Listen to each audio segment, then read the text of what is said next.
देखिए, ईवीएम को अगर जैसा कहते हैं कि ईवीएम को हैक करना, अगर ईवीएम हैक हो सकती है, तो ये बहुत खतरनाक चीज़ है। इससे वोट को मैनिपुलेट किया जा सकता है ना? कि आप जनता दे किसी और व्यक्ति को वोट और वो जाए किसी और के में वोट, है ना?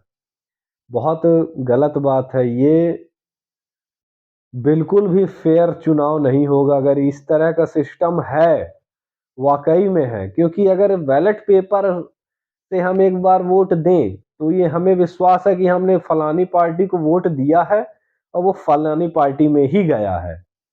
अगर जिस तरह से ईवीएम का मामला है, अगर ईवीएम में कोई पर्ची दिख जाती, हमने एक बटन दबाया और पर्ची दिखी और चली गई डब्बे के अंदर, वहाँ पे उसने हमने ना कोई किसी पार्टी के ऊपर ठप्पा लगाया या किसी पार्टी के ऊपर हमने निशान लगाया, ना ही किसी फलानी पार्टी के ऊपर हमने कुछ किया अपने हाथों से। हमने हमारे हाथों पे सारी बटनें एक समान है, जिसके सामने पार्टियों के चिन्ह लगे हुए हैं, उन्हें उस सारी बटनें जो एक तरह की हैं, चाहे नोटा की ही बटन क्यों ना हो, हमने उसे दबाया और वो भी हमें नहीं पता कि एक पर्ची दिख गई है, वो कहाँ गिरी।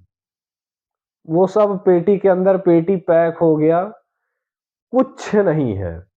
मतलब कुछ हमें पता ही नहीं चल रहा है कि विश्वास जो जो विश्वास बैलेट पेपर के चुनाव में होता है, जो विश्वास बैलेट पेपर में होता है कि हाँ, इसमें हमने इस फलानी पार्टी या फलाने चिन्ह पे थप्पा लगाया और फला जगह पे ये गया वोट, है ना?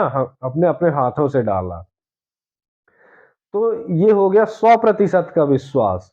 लेकिन जो ईवीएम है उसपे हमने सारी बटनें जो एक समान है, हमने उन्हें दबाया, पर्ची दिखी, अंदर चला गया। उसमें ना तो हमने किसी पर हाथ लगाया, ना ही किसी पर हमने निशान लगाया।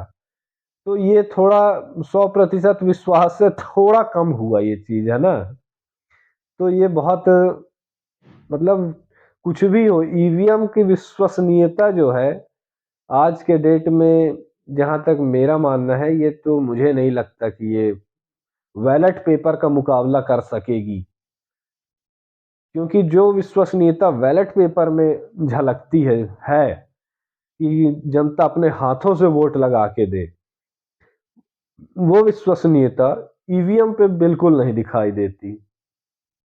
अब जिसके पास पैसा है या गवर्नमेंट के पास पैसा है, खूब है, करोड़पति हैं, उद्योगपतियों से अगर पैसे आ भी रहे हैं, इतने हज़ारों करोड़ों का पार्टी फंड है, तो आप भले ही कितना प्रचार कर लें कि ईवीएम में ये है, ईवीएम में वो है, इलेक्ट्रॉनिक वोटिंग मशीन में फेयर चुनाव होता है, फेयर इलेक्शन होता है, या आप उसे किस तरह की विश्वसनीयता का पॉइंट बना के आप वेबसाइट पे डाल दें, उससे उसमें वो विश्वसनीयता ईवीएम में आ ही नहीं सकती जो बैलेट पेपर में आती है। क्योंकि हमने एक वो होता है जो हमने अपने हाथों से किया, जिसे हम जानते हैं कि ये ऐसा हमने किया, जो चीज़ सत्य है, जो होता है। और एक वो होता है जिसे हमने सुना है, सुनी-सुनाई बातें, जो सुना हुआ होता है, जिसे हमने देखा तो नहीं, जो हमें दिखा दिया गया, उसमें हम विश्वास कर लिए। तो ऐसी चीज़ें होती हैं, लेकिन जो बैलेट पेपर का है, उसके पक्ष में हम हैं, है ना? क्योंकि हम जो भी पीपल एजुकेटेड होगा, वो बैलेट पेपर के पक्ष में होगा, फेयर चुनाव के पक्ष में, फेयर इलेक्शन, निष्पक्ष चुनाव के पक्ष में। तो ईवीएम को मेरे हिसाब से, मेरे ख्याल से गवर्नमेंट को अपनी जो, अगर वो जनता के प्रति इतने, गवर्नमेंट जिस तरह का दावा करती है कि जनता उनसे बहुत प्रेम करती है और वो जनता के लिए भी कार्य कर रही है। गवर्नमेंट ऐसा ही कहती है कि जनता के लिए ही वो कार्य कर रही है, जनता उसके लिए जनार्दन है। तो उस जनार्दन होने के लिए वो सबूत दें जनता को, सिर्फ़ एक सबूत दें, वो है बैलेट पेपर का।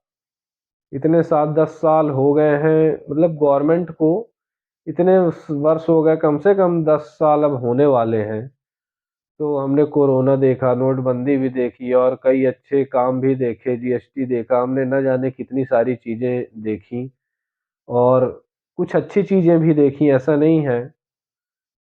तो इस राज्य में कुछ हमने अच्छी चीज़ें भी देखी, तो उसका अब गौ एक उपहार दें जनता को, इस इलेक्ट्रॉनिक वोटिंग मशीन से निजात दिलाएँ और बैलेट पेपर का उपहार दिया जाए गवर्नमेंट के द्वारा। आपने सीजेआई को हटा दिया, अगर गवर्नमेंट हटा देती है सीजेआई को, जिस तरह से दरकिनार किया गया इलेक्शन कमीशन के ये कमिश्नर के इलेक्शन कमीशन से, है ना? जो लोग चुनाव करेंगे इलेक्शन कमीशन का, उससे जिस तरह सीजेआई को हटाया गया, चलिए ठीक है, हटा दिया गया तो कोई बात नहीं है। बस आप अब इस बात को सबूत दें कि चुनाव फेयर होता है, निष्पक्ष चुनाव होता है और जिसमें हमें विश्वास बैठे कि हाँ, हमारा वोट हम जिसमें डाले हैं, हम उसी में जाएगा हमारा वोट। एक आम नागरिक के हिसाब से, एक आम नागरिक की हैसियत से हम बस इतना ही बोलते हैं कि बैलेट पेपर को लाया जाए। बस